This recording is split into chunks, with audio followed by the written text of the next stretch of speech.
ఏపీలో టీటీడీ చైర్మన్కు వ్యతిరేకంగా వైసీపీ నిరసనలు చేపట్టింది. రాష్ట్ర వ్యాప్తంగా దేవాలయాల్లో ప్రత్యేక పూజలు నిర్వహిస్తున్నారు. పదవి నుంచి టీటీడీ చైర్మన్ బీఆర్ నాయుడిని తొలగించాలని డిమాండ్ చేశారు. విజయవాడ వెంకన్న ఆలయంలో వైసీపీ పూజలు చేపట్టింది.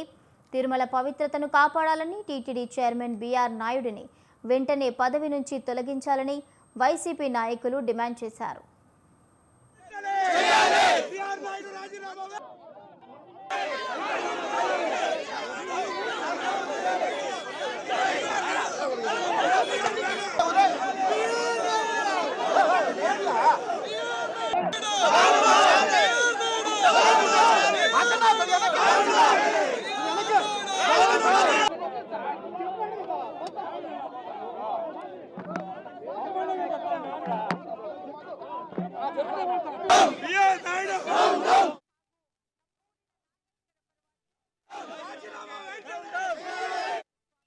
తర్వాత ముఖ్యంగా హిందూ దేవాలయాల్లో ఎటువంటి అపచారాలు జరుగుతూ ఉన్నాయో మనందరం చూస్తూ ఉన్నాం.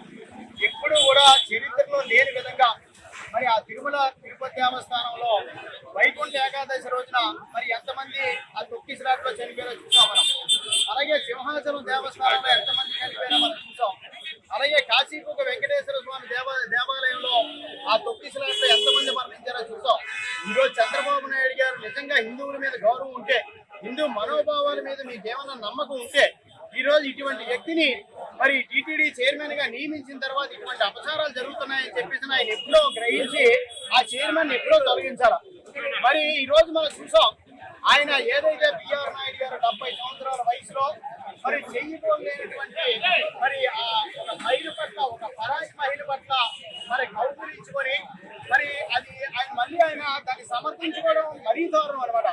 మేము వెళ్తుంటాం, వస్తుంటాం, ఇది మాకు మామూలు అని చెప్పేసి ఆయన వయసులో టీటీడీ చైర్మన్ గా ఉండి చెప్తా ఉన్నాడంటే ఈ రోజు హిందువులు మీరు ఏ విధంగా చూస్తూ ఉన్నారు? ఆ పరమ పవిత్రమైనటువంటి కలియుగ దైవమైనటువంటి వెంకటేశ్వర స్వామిని మీరు ఏమన్నా ఆయన మీద మీకు ఏమైనా భక్తి ఉందా, భయం ఉందా? అసలు మీకు విశ్వాసం ఉందా? హిందూ మనోభావాల మీద కనీసం మీకు విశ్వాసం ఉందా? ఈరోజు చంద్రబాబు నాయుడు గారు ఆయనకు ఉన్నటువంటి ఏదైతే ఆ టీవీ5 ఛానల్లో ఆ వార్తలు రావు, మమ్మల్ని చూపించేటువంటి అది ఒకటే ఛానల్ కాబట్టి ఆ ఛానల్లో మాకు ప్రసారాలు రావు, మాకు మరి నెగిటివ్ గా వార్తలు వస్తాయని చెప్పేసి ఆయన తీయడానికి కూడా భయపడతా ఉన్నాడంటే ఈరోజు మన ఈ రాష్ట్రంలో ఉన్నటువంటి ఆంధ్ర ప్రజలందరూ కూడా ఒకసారి ఆలోచించాలా. Same TTD